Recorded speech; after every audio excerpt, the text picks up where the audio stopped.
뭘까요? 아무리 숨기려고 해도 숨겨지지 않는 게 세 가지가 있다 그러는데, 뭐 여러 가지로 말씀할 수 있는데, 제가 찾아본 자료로는 세 가지: 기침, 가난, 사랑이랍니다. 여기서 가난을 왜 감춰야 하는가? 이건 좀 잘못된 생각 같은데, 기침이나 사랑 감출 수 없는 건 맞는 것 같습니다. 그런데 기침이 나오지 않는데 일부러 내는 기침도 있긴 하지요. 헛기침. 우리나라 사람들은 옛날에 기침으로 자기를 알렸잖아요. 이렇게 똑똑하지 않고 기침으로, 그죠? 내가 여기 왔다. 에헴, 그랬죠. 하여튼 이 목에서 나오는 기침은 감추기가 정말 어렵고, 사랑도 그렇지 않습니까? 좀 오래됐겠지만 여러분 옛날 생각을 떠올려 보시기 바랍니다. 사랑한 사람이 생기면 얼굴이 어떻게? 나도 모르게 환하게 빛나죠. 나도 모르게 생각만 해도 그냥 얼굴이 입이 귀에 걸리고, 그죠? 여기서도 막 그냥 다리가 없는데 막 헤엄쳐서 가고 그러지 않았습니까? 우리 예수 믿는 사람들도 감출 수 없는 게 있습니다. 도무지 숨기려야 숨길 수 없는 거. 그게 뭘까요? 그죠. 바로 예수님입니다. 예수를 믿는다, 이 말은 내 안에 예수님이 계신다, 그런 뜻이잖아요. 우리가 잘 아는 말씀 갈라디아 2장 20절 긴 말씀인데 그 가운데 토막만 보겠습니다. 그런즉 이제는 내가 사는 것이 아니요 오직 내 안에 그리스도께서 사시는 것이라. 내 안에 누가 산다고요? 그리스도. 내 안에 그리스도가 계십니다. 자, 그러면 그 그리스도, 예수 그리스도가 계시는데 내가 더 큽니까? 예수님이 더 큽니까? 예수님이 훨씬 더 크잖아요. 그 크신 분이 내 안에 계시는데 그 예수님을 감출 수 있겠습니까?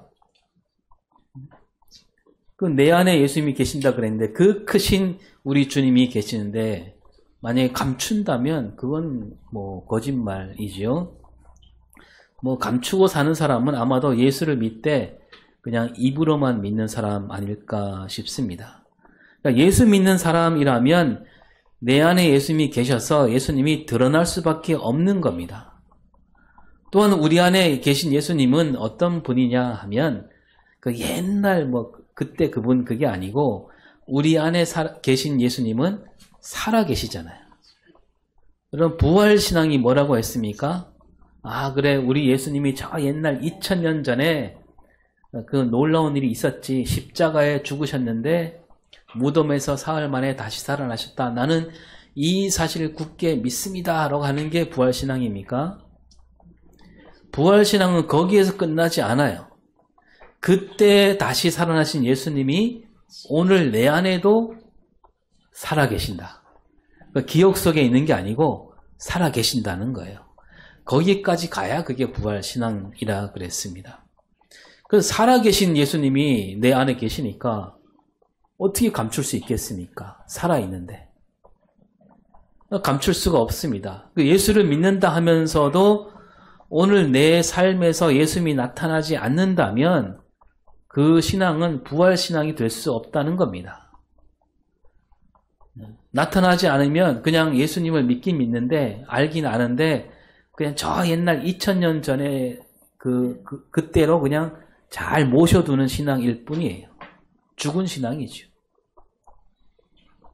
우리가 지난주 베드로가 고넬료 앞에서 하나님 말씀을 외쳤는데 그 말씀, 거기서 베드로 하는 말은 한마디로 부활신앙으로 하는 말이었다라고 했습니다.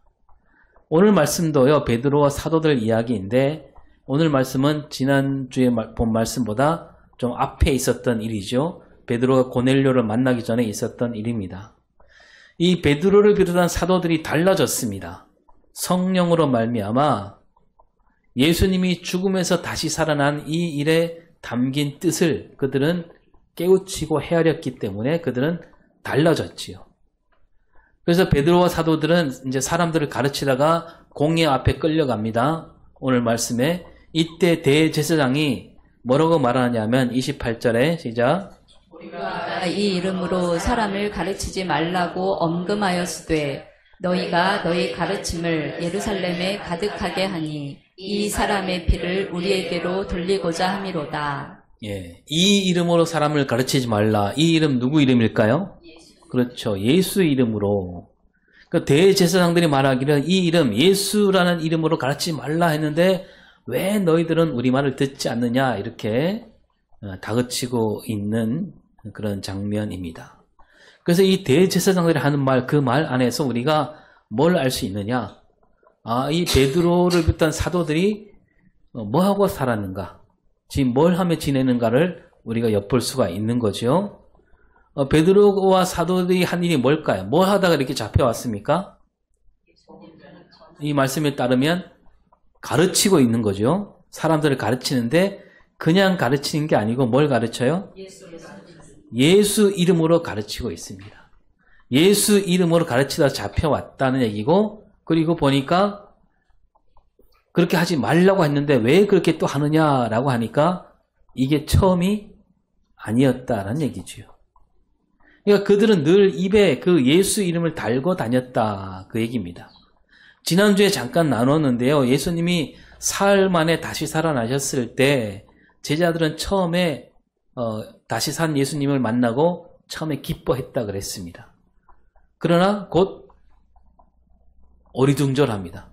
그들 뭘 해야 되는가 몰랐어요.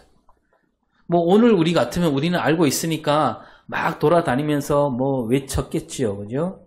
예수님이 다시 살아나셨다고 외치며 다니겠건만, 그러나 그때 그 사람들은, 그 제자들은 그 처음 겪는 일이라 그렇지 못했습니다.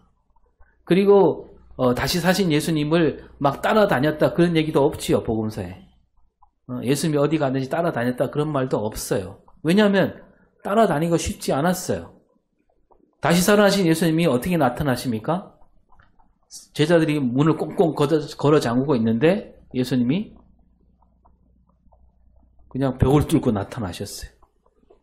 또 예루살렘에 계셨다가 갈릴리로 나타나시고, 그러니까 언제 어디서 나타나실는지 알 수가 없는, 따라다닐 수가 없는 거죠. 함께 거니면서 막 사람들에게 이것저것 가르치고 병을 고치고 그걸 다 지켜보고 기적을 일으키고 사람들을 먹이시고 그랬던 그 옛날로 돌아가기가 힘들었던 거죠. 뭐 로마 제국을 뒤엎고 새로운 나라를 세운다 이런 생각은 뭐 십자가에 달려 돌아가실 때 일찌감치 그런 생각은 접었습니다. 그 다윗 왕국 같은 나라를 세우고자 했던 생각으로 처음에 예수님을 따라다녔지만 그 십자가에 달려 돌아가신 것을 보면서 그게 아니었구나 뒤늦게 깨닫긴 했지요. 그리고 죽음에서 다시 살아난 이 놀라운 기적, 이 놀랍긴 하지만 반갑기도 하지만 이게 자기들에게 어떤 의미가 있는지 아직 헤아리지 못하는 제자들, 그리고 괜히 함부로 떠들다가 자기들마저 잡혀가지는 않을까 그런 생각으로 그들은 돌아다니지 않고 숨어 있거나 하다가 마침내 고향으로 돌아가지 않았습니까? 근데 이게 우리가요, 오늘도 뭐 똑같은 일은 아니지만 우리에게도 그런 일이 벌어졌다. 어떨까요? 여러분, 어머님이 혹은 시어머님이 돌아가셔서 장례를 잘 마쳤습니다. 조문객도 많이 왔고, 뭐 날씨도 좋아서 볕이 잘 드는 곳에 뭐 이제 요즘은 뭐 화장하지만 옛날 같은 묘를 써서 정성스럽게 모시잖아요. 그런데 장례를 마친 다음 날 어머님이 나타나셨어요. 네, 그분이 시어머니라면 더 놀라겠죠. 네. 그분이 집에 왔어요. 처음엔 뭐 놀랍고 또는 또 반갑기도 했겠지요. 살아계실 때 못해드렸던 효도하고 하면서 다시 마음 먹고 잘 해드리겠다 그런 생각 들겠지만, 그러나 거기에 끝나지 않지 않습니까? 당장 뭐 해야 됩니까? 경찰에 신고해야 되겠죠? 네, 그리고 의사를 불러 진단도 받아야 되고, 그리고 그때 사망 진단을 내리는 의사는 어떻게 될까요? 뭐 일이 또 그 조의금 많이 받았는데 그거 어떻게 합니까? 다 썼는데. 그래도 이제 내 어머니니까 그 뒷일은 뭐 자녀들이 다 이렇게 잘 마무리해야 마땅하겠지요. 그런 일을 하느라고 아마 정신이 없을 겁니다. 근데 제자들은 다시 사신 예수님 보고 뭐 제자들은 뭐 그럴 일은 없지 않습니까? 나서서 할 일이 없습니다. 제자들은. 그 예수님이 나타나면 만나고 뭐 딱히 할 일도 없는 거죠. 그러니 어디를 가느냐? 자기가 살았던 고향으로 돌아간 거죠. 그 고기를 잡고 있는 다시 예수님이 나타나십니다. 그 처음 만났을 때 그때 꼭 닮은 만남이죠. 밤새도록 처음 만났을 때 어땠습니까? 밤새도록 그물을 내렸는데 한 마리도 잡지 못했을 때 그때 나타나셔갖고 깊은 데로 가서 던져라. 그래서 말씀대로 했더니 그물이 찢어질 만큼 많이 잡았습니다. 근데 이번에도 마찬가지예요. 밤새도록 한 마리도 잡지 못했습니다. 그물을 거두려고 하는데 예수님이 나타나셔갖고 오른쪽으로 던져라. 제자들이 자기도 모르게 그물을 던집니다. 그때 마찬가지로 또 많은 물고기를 잡았습니다. 그리고 잡은 물고기를 숯불에 구워 함께 먹었지요. 이때 베드로가 예수님과 이야기를 주고받으면서 예수님이 자기를 끝까지 사랑하시는 그 마음을 깊이 느끼게 됩니다. 그러나 그때까지만 해도 그렇다고 해서 부활, 예수님이 다시 살아나는 이 부활에 담긴 뜻이 뭔지 아직은 깨닫지 못했습니다. 그리고 얼마 뒤 예수님은 하늘로 올라가시고 뭐가 오십니까? 누가 내려오셔요? 성령이 오시니까 그때 비로소 제자들이 달라지지요. 다시 사신 예수님이 하늘로 올라가셨지만 눈으로 그걸 똑똑히 보았지만 성령이 오시니까 뭘 깨닫냐 하면 다시 사신 예수님이 우리 안에 들어오셨구나. 성령과 함께 우리 안에 오셨구나. 그걸 깨닫게 되는 거예요. 그러면서 마지막에 주신 말씀 마태복음 28장 20절에 뭐라고 되어 있습니까? 볼지어다 내가 세상 끝날까지 너희와 항상 함께 있으리라. 예. 그 들을 때는 잘 몰랐는데 성령을 받고 보니까 이 말씀이 온몸을 울리는 겁니다. 그래서 이와 더불어 그동안 예수님을 따라다니며 들었던 말씀들이 한 줄로 꿰어지는 거예요. 뭐 마지막 저녁 식사 때 떡과 잔을 나눠주시며 하셨던 말씀, 떡을 먹을 때 잔을 마실 때 그때마다 그때 그게 그 말이었구나. 우리 주님이 내가 떡을 먹듯이 잔을 마시듯 우리 주님이 내 안에 함께 하시는구나. 그게 이 진리를 잊지 말라는 그런 뜻이었구나.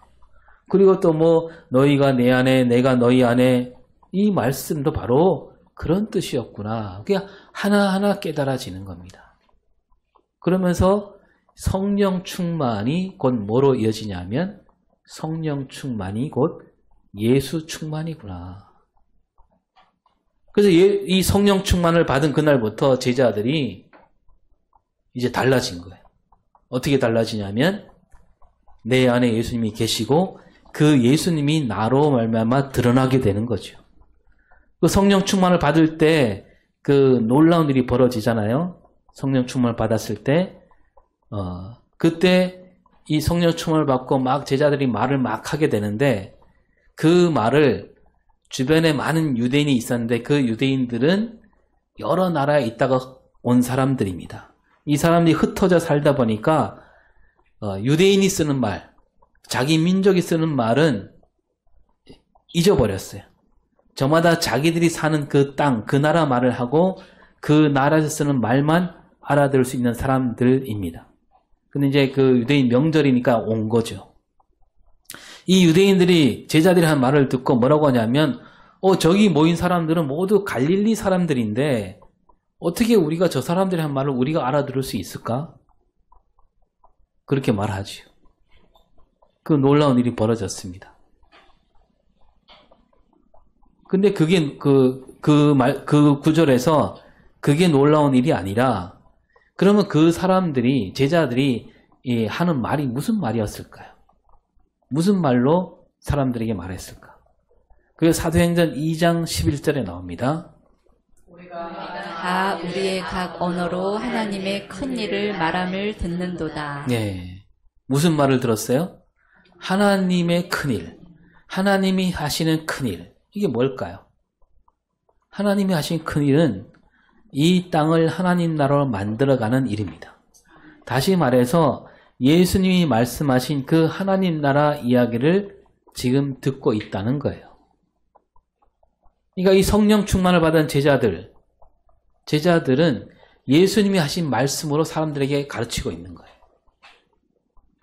마치 예수님이 내 안에 오신, 예수님이 직접 말씀하시는 것처럼 사람들에게 말하고 있는 겁니다.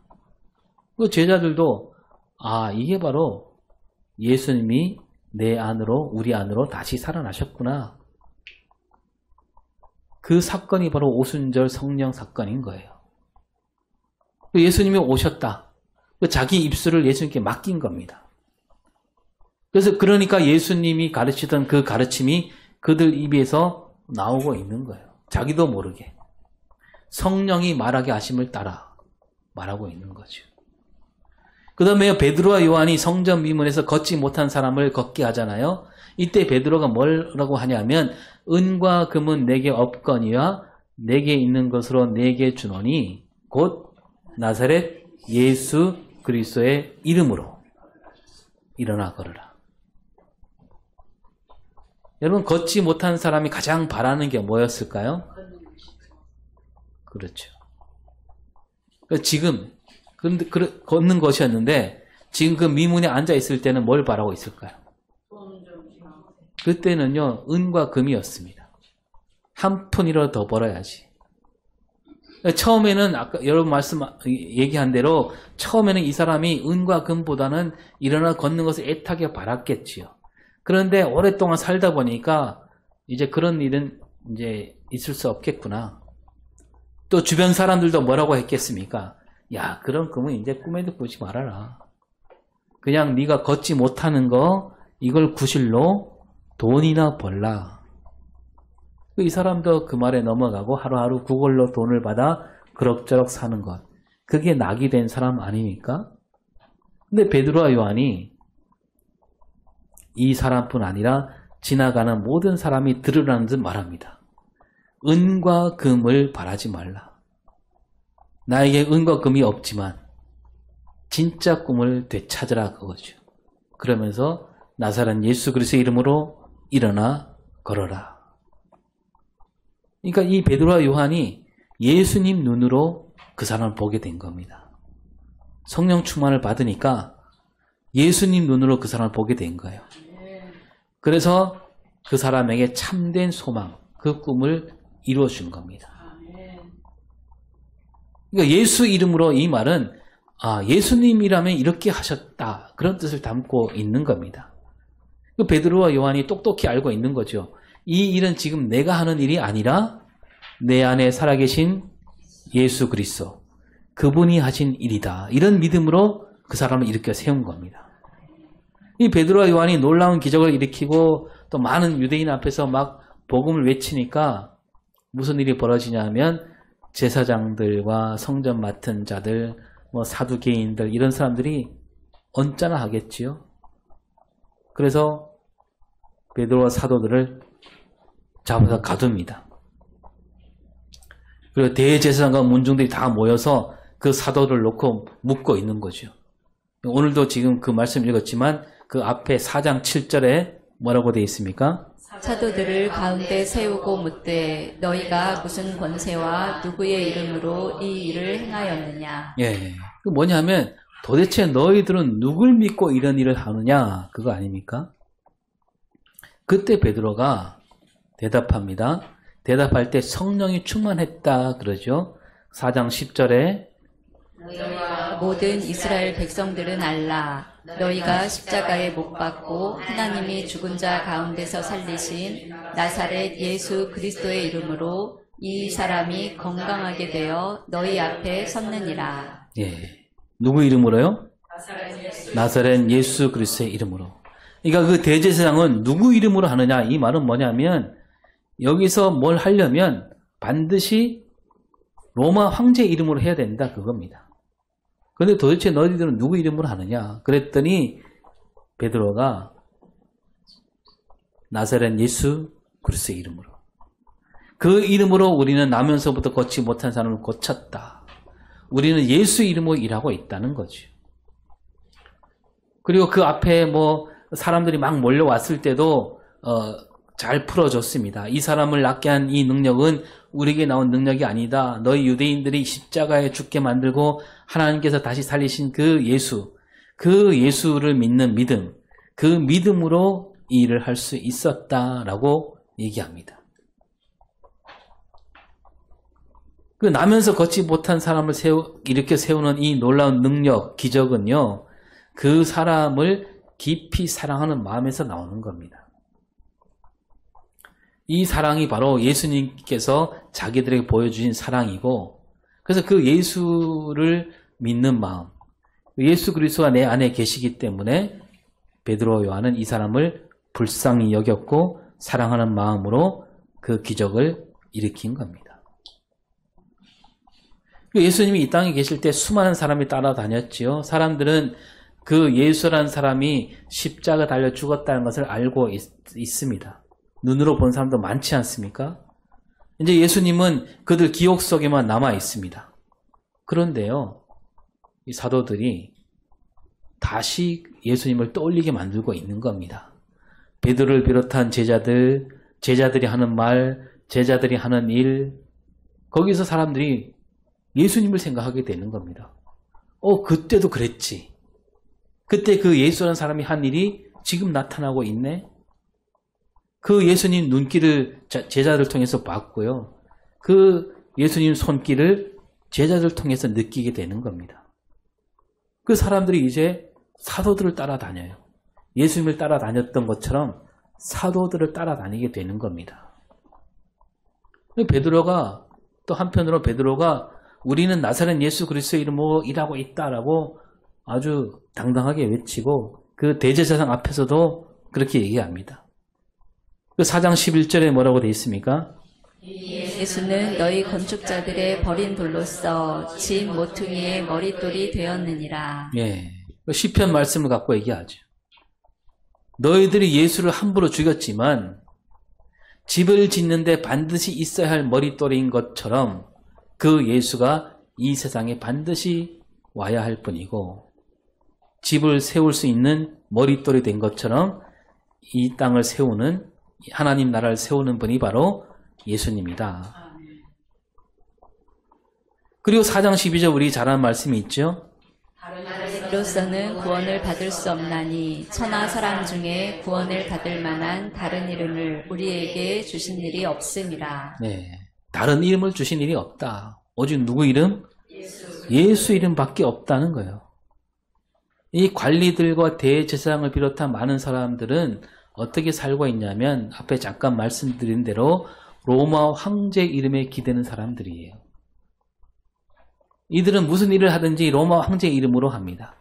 로마 황제 이름으로 해야만 거기에 힘이 있는 거예요. 여기에 베드로가 맞서서 외치는 거예요. 구원을 받을 만한 다른 이름을 주신 일이 없다. 제 아무리 큰 권력이 있다 한들, 많은 돈이 있다 한들 그것으로는 구원을 얻을 수 없다는 거죠. 오직 예수 그리스도 이름만이 그 병들었던 사람을 제대로 고칠 수 있고 세상을 구원하시는 그 이름이다라는 겁니다. 그래서 여러분 여기 보면 그 성령 충만 이후에 쭉 보면 사도들은 입만 열면 뭐라고 하냐면 예수 그리스도 이름을 얘기하고 있습니다. 그 유대 지도자들이 그러니 가만히 둘 수가 없겠지요. 근데 바로 어떻게 할 방법은 없습니다. 왜냐하면 사람들이 많이 따르고 있고 막 표적도 일어나니까. 그래서 4장 18절에 어떻게 했냐면 시작. 도무지 예수의 이름으로 말하지도 말고 가르치지도 말라. 네, 예수 이름으로 말하지 말아라. 가르치지도 말라. 네, 그러면서 풀어줍니다. 위협하면서. 그러나 사도들은 그 말에 꿈쩍도 하지 않지요. 풀려난 사도들이 뭐 했느냐? 더 소리 높여 외칩니다. 예수님이 말씀하신 하나님 나라를 외치고 예수 이름으로 많은 일을 합니다. 그러다 보니까 믿는 사람들이 모이게 되고요. 한마음 한뜻이 되었고 막 물건과 재산도 함께 나눠 쓰고 그 모인 사람들 가운데는 가난한 사람이 없게 되었다 그럽니다. 한마디로 그 모임은 뭐가 됐냐면 예수님이 말씀하신 하나님 나라가 된 겁니다. 예수 이름으로 모였으니까 하나님 나라가 된 거죠. 그러면서 4장에서 5장으로 넘어가죠. 그 5장에 우리가 아는 아나니아와 삽비라 이야기가 잠깐 나오고 이것도 뭐 우리가 얘기하기 너무 기니까요. 그런 다음에 사도들이 가는 곳마다 막 표적과 기사가 또 일어나고 믿는 사람들이 막 마음을 모아서 병든 사람, 더러운 귀신 들린 사람 이런 사람들이 모였을 때 그들이 나음을 잊게 됩니다. 뭐냐면 예수님이 계실 때처럼 똑같은 일이 벌어지고 있는 겁니다. 하나님 나라가 이곳저곳으로 퍼져가고 있는 거예요. 그러니까 또 대제사장과 사두개인들이 또 가만히 있을 수가 없겠지요. 다시 잡습니다. 다시 잡습니다. 옥에 가두지요. 그 옥에 갇혔을 때 이때 하나님께서 또 손을 쓰십니다. 19절 20절을 봅니다. 주의 사자가 밤에 옥문을 열고 끌어내어 이르되 가서 성전에 서서 이 생명의 말씀을 다 백성에게 말하라. 예, 주의 사자가 와서 옥문을 열고 끌어냅니다. 그러면서 이 생명의 말씀, 누구 말씀이에요? 예수 그리스도가 가르치신 그 말씀을 백성에게 말하라. 이제 이 대제사장과 관리들이 이제 옥에 있겠거니 하고 사도들을 잡으려고 왔습니다. 근데 없어졌어요. 성전에 있다는 것을 소문을 듣고 이제 성전을 찾아가서 다시 데리고 옵니다. 그리고 공회 앞에 세우지요. 그러면서 하는 말이 아까 읽은 28절이죠. 다시 읽습니다. 우리가 이 이름으로 사람을 가르치지 말라고 엄금하였으되 너희가 너희 가르침을 예루살렘에 가득하게 하니 이 사람의 피를 우리에게로 돌리고자 함이로다. 네, 이게 뭐냐면 이제 그냥 넘길 수 없다 그겁니다. 윽박지르고 있습니다. 이제 우리 말을 듣지 않으면 이제 가만두지 않겠다. 그 얘기죠. 그러면서 이 사람들이 이 사람의 피를 우리에게로 돌리고자 함이로다. 도둑이 제발저린 거죠. 그런데 베드로와 사도들은 그 앞에서 아주 점잖게 말합니다. 사실 말이야 바른 말이지 저들이야말로 예수님을 죽음으로 몰아간 사람들 아닙니까? 빌라도를 쥐고 흔들었고요. 사람들을 부추겨서 십자가를 지게 한 것도 이들이 한 짓이고 그래놓고는 자기들이 아무 책임이 없다는 듯이 말하고 있습니다. 여러분 사도들이 성령 충만을 받지 않았다면 자리를 박차고 일어나서 아마 공회를 난장판으로 만들었을지도 모릅니다. 하지만 사도들 모두가 성령으로 충만하였기에 점잖게 대꾸하지요. 29절에 사도들이 대답하여 이르되 사람보다 하나님께 순종하는 것이 마땅하니라. 네, 점잖게 말합니다.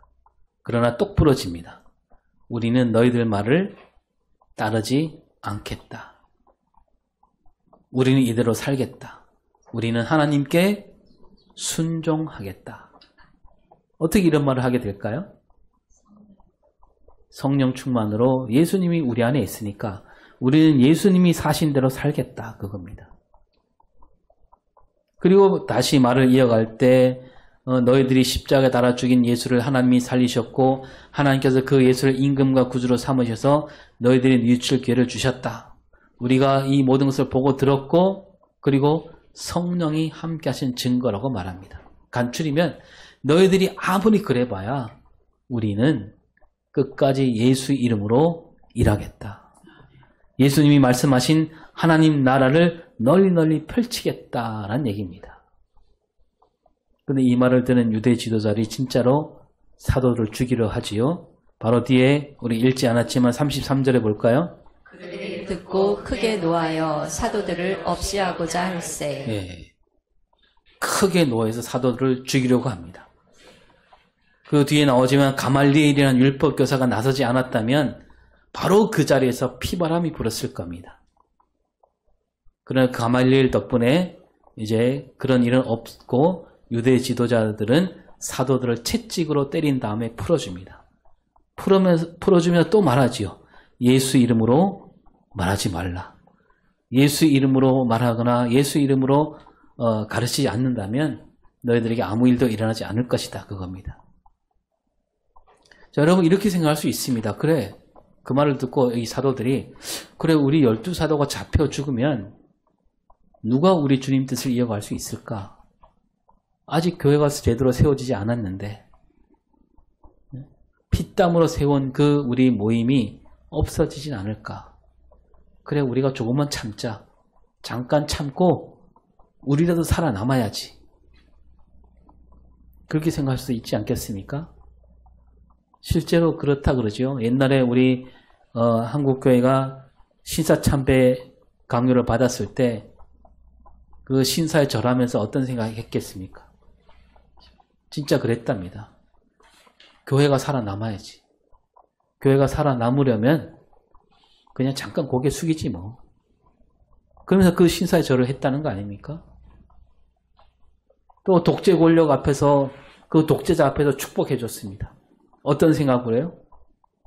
우리가 이렇게 안 하면 우리 한국교회가 다 죽으면 어떡하지? 이런 생각을 했다는 거 아닙니까?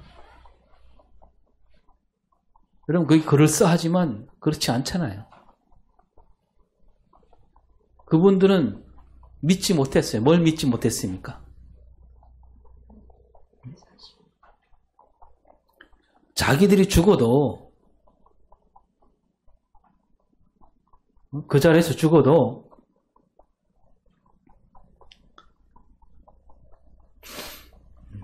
하나님이 다시 살린다. 그걸 믿지 못하니까 그렇게 한 거 아니에요? 여러분, 사도들이 그런 사람이 없었어요. 한 사람도 없었습니다.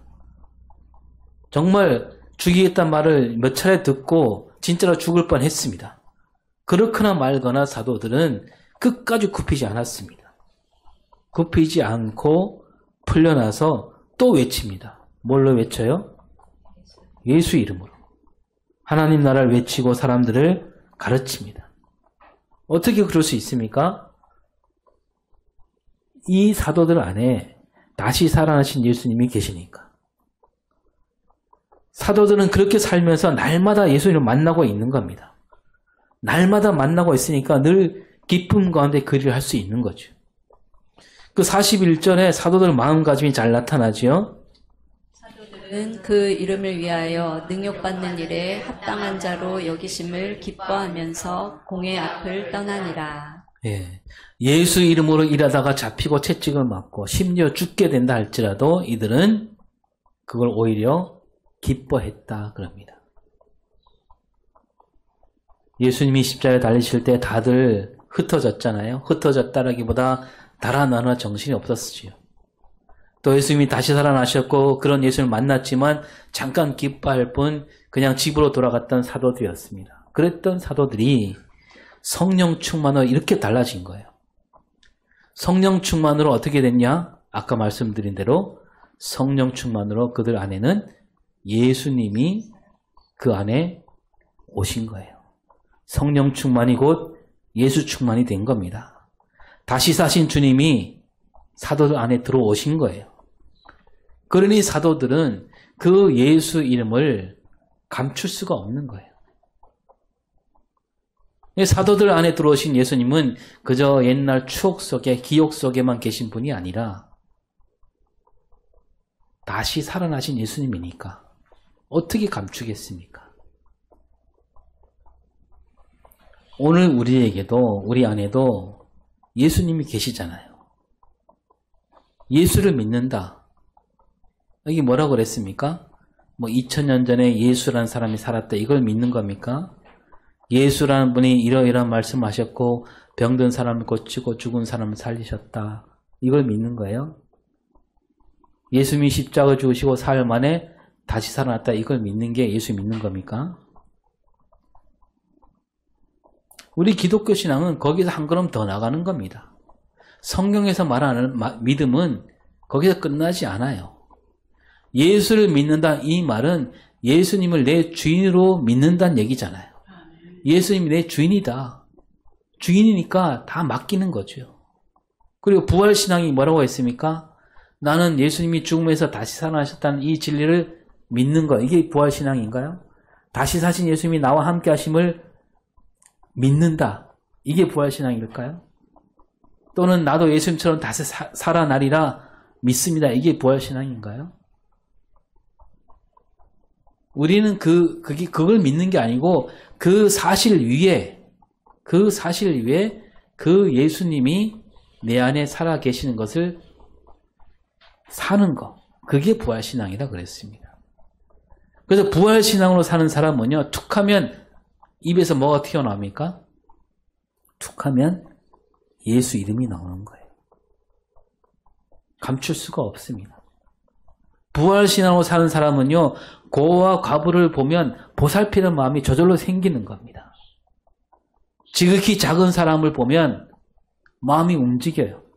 헐벗고 굶주린 사람 그냥 지나칠 수 없습니다. 왜냐하면 내 안에 계신 예수님이 그렇게 하도록 만드시니까.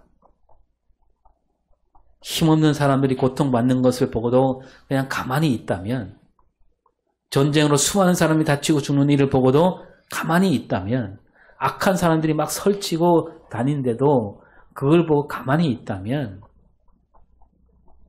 아직도 예수를 제대로 믿는 사람이라 할 수 없는 거죠. 부활신앙으로 사는 사람이라고 할 수 없습니다. 부활신앙으로 사는 사람은요, 예수님을 감출 수가 없는 사람들입니다. 왜냐하면 내 안에 계신 예수님은 지금 죽음에서 다시 사신 그런 예수님이니까. 아, 옛날에 다시 사셨구나. 그걸 기억하는 게 아니라 지금도 내 안에 살아 계시니까요. 그 내 안에 살아 계신 예수님이 여러분 나를 그냥 가만히 있게 두지 않는다라는 이 진리를 우리가 꼭 기억할 수 있기를 바랍니다. 기도하겠습니다. 주님께서 죽음에서 다시 살아나셨습니다. 그때 그날 다시 사신 것뿐만 아니라 오늘 우리 안에 다시 살아나셨다라고 했습니다. 다시 사신 주님이 우리 안에 있기에 우리는 그 주님을 감출 수 없다는 것,